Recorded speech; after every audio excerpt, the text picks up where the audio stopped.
Armadilhas, um dos grandes sucessos dos filmes de aventura. Não são apenas fascinantes de assistir na tela grande, mas também são a arma psicológica que ultrapassa os limites da imaginação humana. A seguir, estão 10 das armadilhas mais sofisticadas já criadas. Só espero que você nunca se depare com uma delas por aí.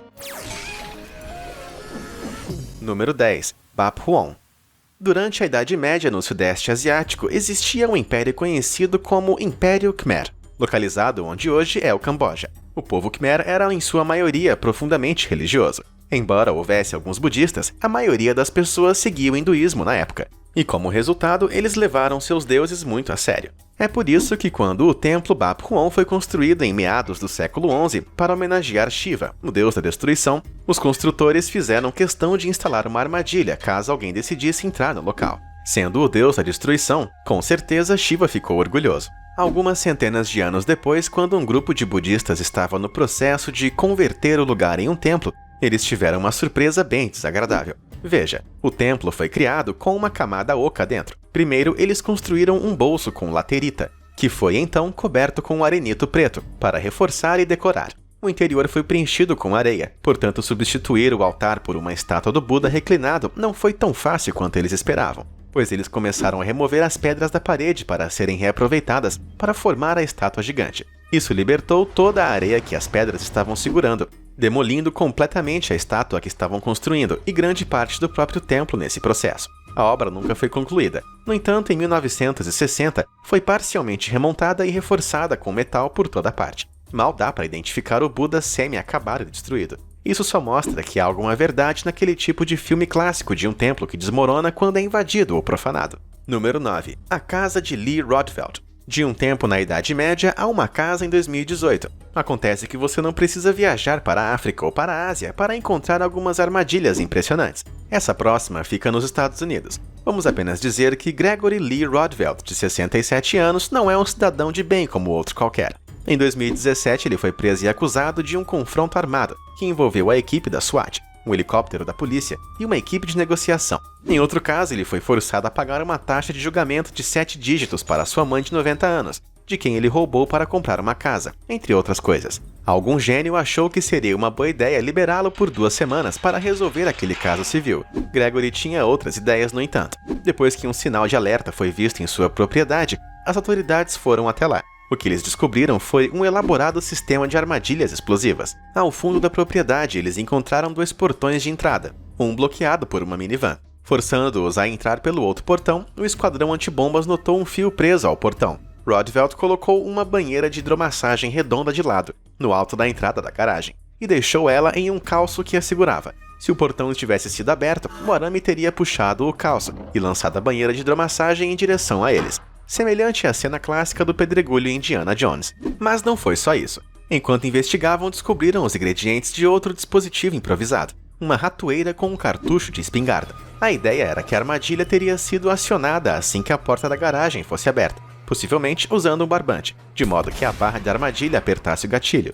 Em outro lugar na propriedade, Gregory amarrou uma cadeira de rodas a um cartucho de espingarda, posicionado com um cano e um pedaço de madeira, acionado por uma ratoeira. Quando os agentes entraram na casa e moveram a cadeira, bum! A explosão acertou na perna de um dos agentes do FBI. Felizmente, ele foi para o hospital e se recuperou. Gregory foi considerado culpado de agressão agravada com arma mortal, no que agora se transformou numa enorme lista de acusações criminais. Quando questionado sobre se tinha outras armadilhas na casa, a resposta de Rodfeld foi: "Eu não entraria lá correndo." Isso sim que é um gênio das armadilhas.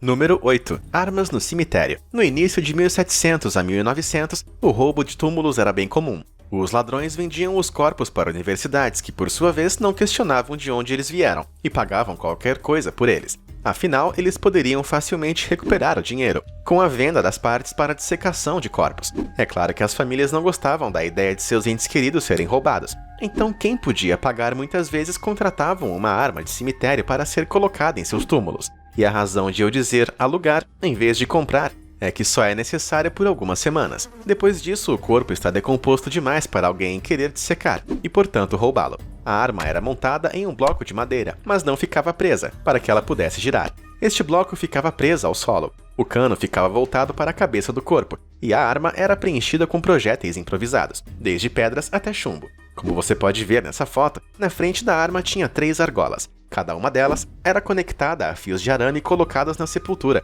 em uma formação de arco. Quando os ladrões chegavam no cemitério, tudo estava escuro demais para que eles vissem algo e acabavam tropeçando em um dos fios, ativando o mecanismo. Isso faria com que a arma girasse na direção do fio, puxasse o gatilho e atirasse no criminoso. Infelizmente, porém, isso não impedia totalmente o roubo de túmulos, com as famílias mais pobres sendo as mais afetadas. Número 7. Mosca ardilosa. Vamos falar sobre reprodução? Beleza, você deve estar pensando, o que reprodução tem a ver com armadilhas? Bom, nada, a menos que você seja uma mosca varejeira. A mosca varejeira é um animal horrível, que põe seus ovos em cortes e feridas de animais, às vezes até de humanos, e é responsável pela perda de milhares de dólares com a morte de animais. Embora tenham sido erradicados nos Estados Unidos em 1980, esforços agora estão sendo feitos para continuar a sua erradicação em todo o mundo.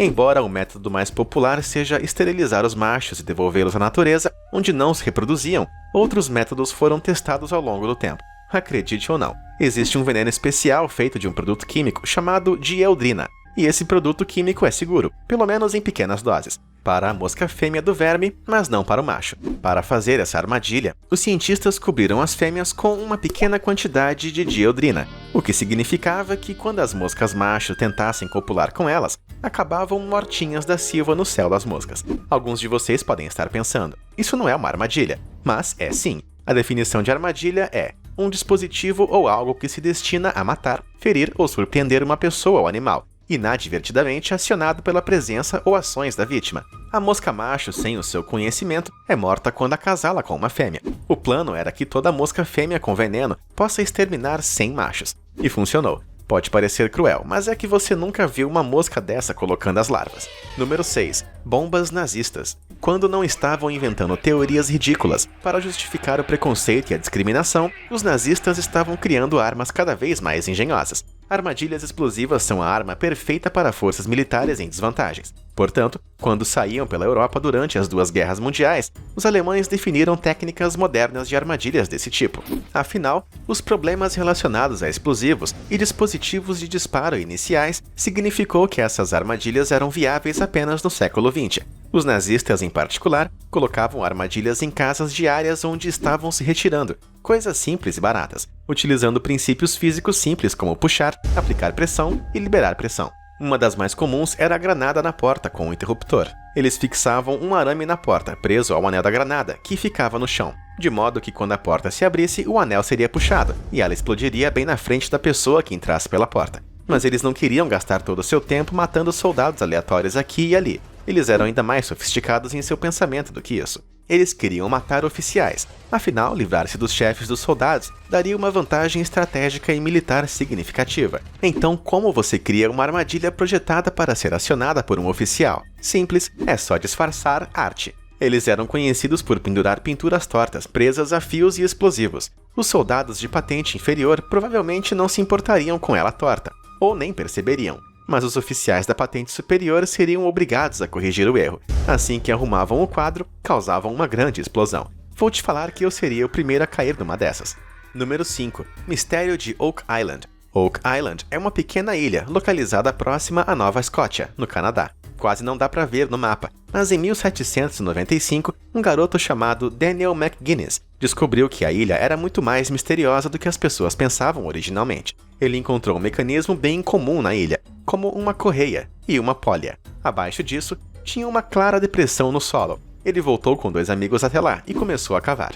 Eles então encontraram uma área de rochas de 60 centímetros abaixo do solo. Abaixo disso, encontraram um poço cheio de terra. Eles continuaram cavando até 9 metros, encontrando mais plataformas no solo, e quando ficaram mais velhos, voltaram ao local com a ajuda profissional. A cada 3 metros de profundidade, eles encontraram mais plataformas de materiais estranhos, como argila ou fibras de coco, levando os especialistas a concordar que sim, eram feitas pelo homem. Quase 30 metros abaixo, eles encontraram uma laje de pedra, que continha marcações em um idioma desconhecido. No dia seguinte, o local foi inundado com uns 20 metros de água, e é por isso que é tão difícil escavar lá. 200 anos após essa descoberta inicial, Vários caçadores de tesouros tentaram e não conseguiram recuperar o que quer que esteja no fundo do poço misterioso das Ilhas de Carvalho. Até hoje, ninguém sabe o que está lá embaixo, e várias pessoas morreram tentando descobrir. Inúmeros poços foram cavados na ilha, com cada nova descoberta alimentando especulações bizarras. Desde que se trata de um sumidouro natural, até que existe ali um tesouro do Capitão Kidd, um pirata dos anos 1600, que dizem ter escondido sua fortuna em uma ilha em algum lugar a leste de Boston.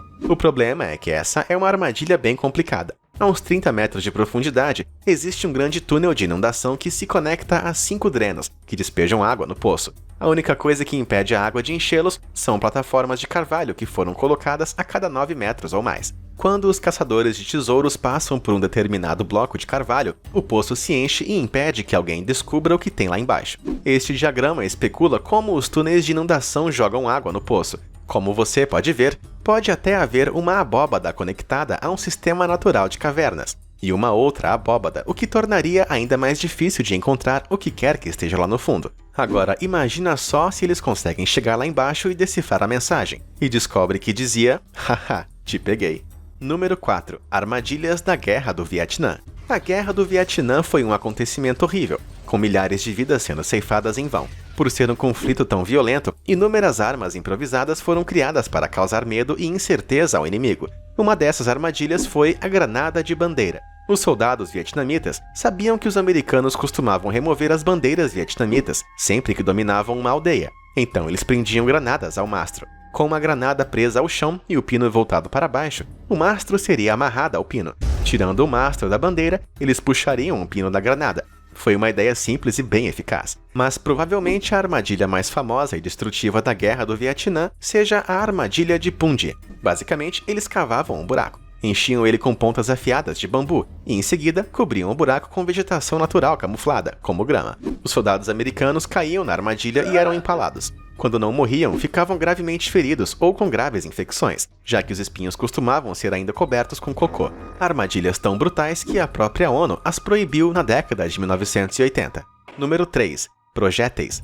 Durante a Guerra do Vietnã, os americanos foram igualmente espertos com suas armadilhas. Conhecido como Projeto Filho Mais Velho, os americanos sabiam que seus adversários dependiam muito da munição que recuperavam em combate. Então eles pegavam munições usadas, desmontavam elas e remontavam com explosivos. Isso incluía tiros de metralhadora e cartuchos de morteiro. Os boinas verdes então carregavam a munição defeituosa para os esconderijos do inimigo, espetando caixas e pentes de boa munição com os cartuchos explosivos para evitar revelar o que estavam fazendo. Quando usados, os projéteis seriam projetados para trás na cabeça do indivíduo que disparava o rifle, e frequentemente, mais de uma pessoa falecia quando metralhadoras de tiro em equipe eram usadas. Não apenas matava os seus inimigos, como também os levou a questionar a segurança de suas munições, e gerou desconfiança entre as tropas vietnamitas e os fornecedores chineses. Infelizmente, esse truque ainda é usado até hoje, com o governo sírio fazendo isso no mercado negro para matar soldados das forças rebeldes.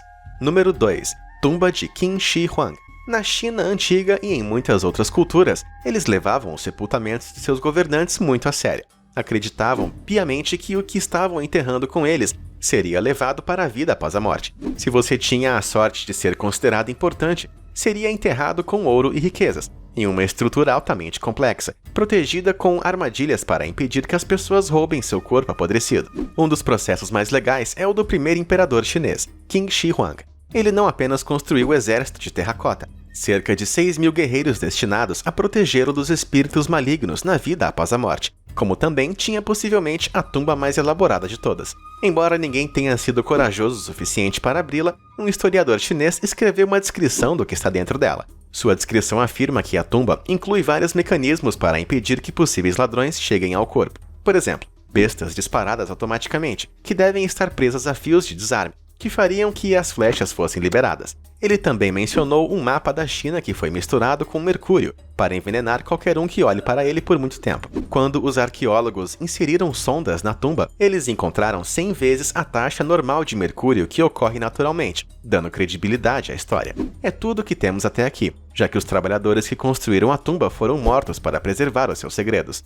Número 1. Sarcófagos. Em 1994, a arqueóloga mexicana Fanny Lopes estava conduzindo alguns trabalhos de estabilização de rotina nas escadas do templo da antiga cidade maia de Palenque, quando encontrou uma pequena rachadura na parede do templo, obscurecida por ervas daninhas. Ao iluminar a fenda com lanterna, ela encontrou uma passagem livre que conduzia a 2 câmaras vazias e a uma câmara mortuária lacrada. Eles então derrubaram a parede e encontraram 2 esqueletos na câmara, possivelmente de servos sacrificados. No interior do sarcófago, no centro da câmara, eles encontraram os restos mortais de uma mulher deitada de costas. Os restos mortais foram cobertos com cinabre vermelho, um óxido mercúrio usado pelos maias como conservante. Os restos mortais foram, portanto, rotulados como sendo da Rainha Vermelha, uma misteriosa nobre datada de 600 a 700 d.C. Embora muitas pessoas afirmem que esse pó é perigoso, seus efeitos não necessariamente matam. Eles simplesmente causam tosse, náuseas ou vômitos por exposição, mas não a morte. Na verdade, culturalmente, o vermelho simbolizava as energias sagradas do sangue. Por isso era usado para homenagear os seus mortos e não para prejudicar os invasores de tumbas. Dito isso, outras tumbas foram encontradas contendo um pó que pode ser mortal. Cerca de 1000 anos antes do enterro da Rainha Vermelha, no que é conhecido como o Vale das Múmias Douradas, no atual oeste do Egito, os arqueólogos encontraram a tumba de 10 metros de profundidade, pertencente a um governante da época, Gad Kensu Eyyuf. Quando os arqueólogos abriram os sarcófagos, eles encontraram grandes quantidades de hematita, um valioso minério de ferro. O diretor das escavações disse que a hematita pinicava seu peito como espinhos quando inalada. Ele acreditava que Eyyuf estava cercado pelo pó para proteger sua tumba de visitantes indesejáveis. Ele é potencialmente tóxico, por isso a equipe decidiu usar roupas de segurança para limpar o excesso. Então, sendo eles usados para a guerra ou para a proteção, não temos como negar que armadilhas são incrivelmente interessantes. Qual armadilha você achou mais engenhosa? Tem alguma que esqueci de mencionar? Conta pra gente nos comentários. Obrigado por assistir e até a próxima!